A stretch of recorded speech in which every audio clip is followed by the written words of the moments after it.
സിംഹം ഓൾറെഡി രാജാവാണ്. അത് കുഞ്ഞുങ്ങളോടൊപ്പമായാൽ, അതിന്റെ കുട്ടികളോടൊപ്പമായാൽ അതിന് കുറച്ചുകൂടി ധീരത കൂടുതലാണ്. അത് കാട്ടിന്റെ ഉള്ളിൽ കൂടിയാൽ പിന്നെ പറയാനില്ല. അതേപോലെയാണ് തങ്ങൾ ജാഗ്രത കാണിച്ചത്. എന്റെ ഉമ്മത്തിനെ ഒറ്റ ആൾക്ക് തൊടാൻ കൂടൂല. അതാ തങ്ങൾ ആയിഷ റളിയല്ലാഹു അൻഹ ഇവിടെ നബി സല്ലല്ലാഹു അലൈഹി വസല്ലം തങ്ങൾ പറയുന്നുണ്ടല്ലോ, ഞാൻ ഈ ഭൂമിയിൽ ജീവിക്കുന്നത് ഉമ്മത്തിന് തന്നെയാണ്, ഖബറിലും ഉമ്മത്തിന് തന്നെയാണ്, ആഖിറത്തിലും ഉമ്മത്തിന് തന്നെയാണ്.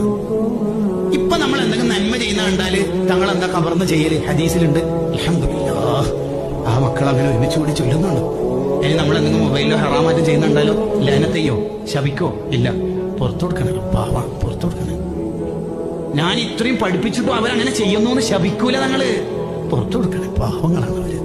കണ്ട, ഒരാൾ ജനിച്ച മുതൽ മരിക്കണവരെ ശ്വാസോച്ഛ്വാസം മുഴുവനും പുറത്തുവിടുന്ന ശ്വാസവും ഉള്ളിലേക്ക് വലിക്കുന്ന ശ്വാസവും, ഇത് മുഴുവൻ സമയത്തും എല്ലാ ഘട്ടങ്ങളിലും തങ്ങൾക്ക് സ്വലാത്തില്ലേ.